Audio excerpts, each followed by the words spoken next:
Hello, listeners. Welcome to the first episode of my podcast, which is named as QA Talks. I'm Sharath and I belong to QA Touch. Please subscribe and follow our page wherever you are hearing this podcast from. Grab your cup of coffee, water, juice, whatever hydrates you, and let me take your next available 5 to 7 minutes where I'll be explaining about the concept of video games and piracy over quality analysis. So at least once in our lifetime, we have actually played video games, right? And video games doesn't have any age, and age is not at all a constraint for a video game. So video games have been divided into different sections. One is actually based on gender, then age, and based on technicality. So even if you look into the games which is played by children, will be completely different from the games which has been played by the adult. And I do have a personal acquaintance who actually is 60 plus and he is still obsessed with video games. So let me explain you how this video games piracy and quality analyst impact in our day-to-day life. So at least once in our lifetime, we have really played and we have actually used some cheap game development studios and downloaded a game for free or at a reduced price, right? So maybe as teenagers trying to save their pocket money, or perhaps as adults who do not see the point in spending more on their entertainment. This is how the issue of piracy grows, and it's actually the massive topic in the pirated videos right now. And this affects everybody involved in the game world, it can be developers, publishers, designers, testers, and even players. And when it comes to the developers, it is being mainly impacted by the product owner and Scrum Master. So as of the current surveys, around 1 in 10 gamers have illegally downloaded or played a pirated video game in the past 3 months. The majority of responders, 30% of them, will be the count according to the ratio, blame the need to cut their expenses as the main driver for using such content. And while this immediate need may be satisfied for some players, game piracy has a long-term detrimental effect on the whole industry. So let me take you to the main reasons why this illegal practice hurts game creators and fans, and how developers, testers, and Scrum Master can collaborate to steer gamers in the right direction. So the main question is, does the gaming industry suffer from piracy? And the reasons are, the number one is interruption of funding. So it is all clear that all the stakeholders strive to get from the game projects they have invested in. So game piracy makes quite a dent in sales for development studios and publishers, so investors may just stop the funding. One of the most recent examples that made the headlines in the closing of video games, the company behind the RPG. I mean, you might be familiar with the company RPG. It's a based Beaker and the US game studio in the unions. In the world, it's the best US video game studio. And they have just tweeted that they are running out of funds and they are not able to keep the team together. So the company is actually broadcasting this over Twitter and YouTube media. The reason number two is fewer opportunities to release updates and new games.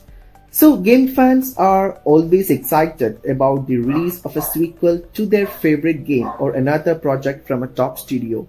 However, without enough funding and with profits decreasing, development teams struggle to produce new high-quality content or even update their existing games. So this is why paying a fair price is essentially a player's investments in better entertainment in future. So moving on to reason number 3, which is less motivation to localize a game. And obviously, it will be very much difficult for us to localize a game, right? So usually releasing a localized version is a way for game developers and publishers to avoid piracy. So if gamers from a certain country or region have a game translated into their language, they tend to be more loyal and are less likely to search for pirated copies. Yet sometimes localization for particular markets does not make sense for studios. For example, tiny build creators of a game called Punch Club have found that localization for Western European was profitable, and piracy rates were very, very low over there. So on the other hand, in the Brazilian market, if you're looking into the Brazilian market, when you come to North American markets and things like that, the biggest number of pirated copies was downloaded on the very day that the studio launched the game localized for Portuguese-speaking players. So I think you can understand how this piracy is working on a day-to-day basis.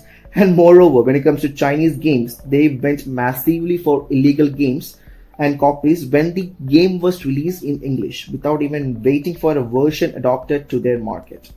Such case make game creators consider spending their localization budget elsewhere. Obviously, that will be the good position for them to do, right? And moving on to the next reason, which is putting game startups and indie studios at risk, which is one of the vulnerable reason. So small game developers need stable funding and successful sales for consistent growth. Game piracy negatively impacts both of these factors and can simply drive startups and indie studios out of business. So I would like you to take to the next portion of my podcast, which is actually why does piracy hurt quality analysts? Like how this piracy is impacting quality analysts and quality engineers. So many software developers and testing companies are already looking for ways to cut their expenses and optimize process in the current central economic climate, right? Like they are doing a different updated version, they are laying off their employees and things like that. And as a provider of independent testing, we have been recently getting more requests from our clients to help their teams save budget on software check. So due to our experience, we can help with this task by offering customized solution and prioritizing certain quality analyst areas that need immediate attention, while others may wait for better times, and we have to capture the market in the right time, guys. So, however, some tech companies make more radical and rational decisions where entirely cutting off quality analysts, laying off testers, and overload developers with their tasks, or hiring inexperienced quality engineers with lower rates, which actually is not a profitable thing when it comes to the revenue part. And when studios are bleeding due to players pirating their games, the situation gets worse. As a result, everyone is at a toss. So gamers want high quality content to entertain them but download illegal copies. Studios suffer the damage and are left with low profits and investments, so they have to release the games at minimum cost, which actually cuts the return on investment. So without even attention to quality analysts, the quality drops, lose jobs for testers, more pressure for developers and scrum masters and publishers, worse game content and dissatisfied players. A truly vicious circle. This will be enhancing the truly vicious circle. And the next will be going to the top studios deal with piracy. Like here I'll be explaining about what are the top studios, what are the number one studios which actually is dealing with the piracy right now. So some developers and testers are not ready to stand still and look at their profits evaporating. So let's see how a few of the most game creators combat this piracy and they compensate for this. So I'll be explaining about different game scenario. For example, the first I'll be starting with Pokemon games, which after losing almost $1 billion due to illegal copies of Pokemon Diamond, Pearl and Platinum in Japan, Nintendo began implementing interesting anti-piracy features. For example, if their following games Pokemon Heart Gold and Soul Silver detect those gamers playing them on unofficial hardware, the battles become impossible to complete. Later, in their Pokemon Black and White version, which has been released by the Chinese company, Nintendo upgraded their measures. So if the game finds out it is an illegal copy, the player's Pokemon stops gaining experience and a gamer cannot level up, obviously. The next game is Arma 2, which is one of the best games available in the European market. The developers of this shooter also added an anti-piracy package to their game. It begins slightly changing with time until it is impossible to play. Gamers start experiencing troubles with their weapons, their shots become less accurate, and then the screen can get wavy. In the end, the player's screen is filled with Arma 2 logo, which is an amazing product. The next game is Game Tycoon. Since the game is about running a development studio, its creators, the Greenheart Games, decided to give pirates a test of their own medicine, which is one of the funniest examples which I have ever met with. So if players use an illegal copy, they can enjoy it for some time without consequences. But after they become successful, their studio starts having financial problems. So eventually, a player's in-game employees tell them that their games are being pirated and there is nothing left to do.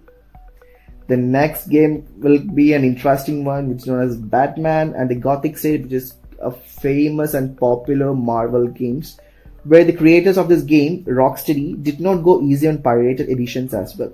So Batman's cape refuses to open in illegal copies, so the Dark Knight cannot glide over the room filled with poison gas and falls to death.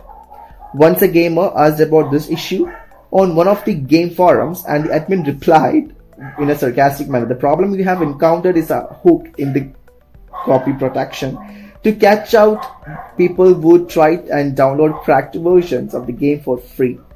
It's not a bug in the game's code, it's a bug in your moral code." Ouch. The next will be GTA Vice City, which is one of the best San Andreas games, and I believe everybody who have been listening to this podcast might have at least played this game once in their lifetime. So Rockstar North, which was implemented a swarm of anti-pirating tricks in pirated copies, the game will have the spinning drunk effect on the camera. The cars will constantly break down, and the player will not be able to start accelerating once in a vehicle. If these issues are not enough and a person continues playing a cracked version, the game will make it impossible to repair the cars and some missions will be locked in. So next I will be explaining about what can we do as a QA analyst or a testing automation platform, how we can prevent these pirated copies being published. Yes, obviously game piracy is rising an issue all over internationally. And while creating tricks of developers may work on some gamers and discourage them from downloading illegal copies, pirates usually find a way around those measures. However, games' unparalleled quality can be an actual answer to this problem, where we have already mentioned about some game developers notice that players from particular markets are less likely to look for ways to cheat. And if they have a high quality captivating game that has been localized for them, they have no objections for paying a fair price for it. But when it comes to loyal players, they understand that it is their investment in frequent updates for their favorite game and in the development of its new chapters. So this is why through quality analysis are crucial for gamers. Apart from helping to secure profit, it's a way of game studios to show that they care for the experience of players and are willing to constantly improve for them. So these quality people who works in gamers will be continuously working to improve their pirated versions and to decrease the pirated version which is being publishing. So QA Test Lab, which is actually a 15 plus years of gaming test experience and offers various services to make games unforgettable, leave us your contact information so that we'll be in a position to get in touch with you. And please let me know if you have anything in comments that I can add upon, and our team can help you win an army of loyal players with impeccable quality, because we do work with gaming platform softwares. So please share your opinions, and I'll be waiting for your emails and messages so that we can have a fruitful discussion. Until next time you hear me, this is Sharath here signing off, and catch up with you over my next episode with QA Talks. Thank you so much once again, guys. Have a great day. Bye bye. Take care. God bless.